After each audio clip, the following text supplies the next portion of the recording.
Last year, Kula was the winner of the MTN Business App of the Year award. And as part of the winnings, we had the opportunity to go to Berlin and attend TechCrunch Disrupt. We're exposed to the guys who organize TechCrunch, and through them, we're able to create a huge network of people that we know in Europe. Everything from the funders to the startups, and basically just the guys that enhance the ecosystem there. They gave us a fresh perspective on just how we look at our business, how we look at business in general. Basically, a Western view on entrepreneurship. It was quite an eye-opening experience for us. In South Africa or in Africa, we encourage young people to start businesses, which seems right, but it's actually not the way to do it. Whereas in Europe, they talk about ideas. So they don't talk about businesses. You first come up with an idea, and the context of that idea is that the idea solves a particular problem. And then the business is a consequence of that. That's why they have businesses that scale and businesses that go global. A lot of the other startups, they were very clear on what they did.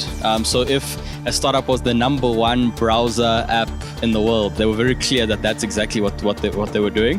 Whereas I think we were taking a view of like trying to solve a whole lot of different problems at once, and we needed to have a lot more focus. So I think that was probably the number one thing that we figured out, that if you have something, pick that one thing and become the best in the world at doing that.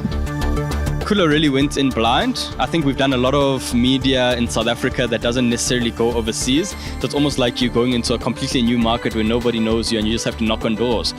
So we had to almost start from scratch. We literally knocked on people's offices and asked for meetings. We DM'd founders of businesses or heads of VC funds on their LinkedIn, Twitter. We literally had to do all the groundwork to do that. You can't just sit in your room and hope that people will come to you. The nice thing about VC culture is that they're very straightforward with you. So I think just take that approach that, hey, speak to as many people as possible. If you get rejected, just keep on going to the next one and see what happens. I'd definitely go back to Berlin, but not in winter. It was very, very cold. Just walking around the city is great. I think there's so much infrastructure. The transport system is really awesome. Do not go in winter. I repeat, do not go in winter. Berlin has good food, but I would say South Africa has better food. So I think we really missed home when it came to the food side of things. It wouldn't have been possible without MTN. They basically sponsored everything, and it was really awesome. So thanks, MTN.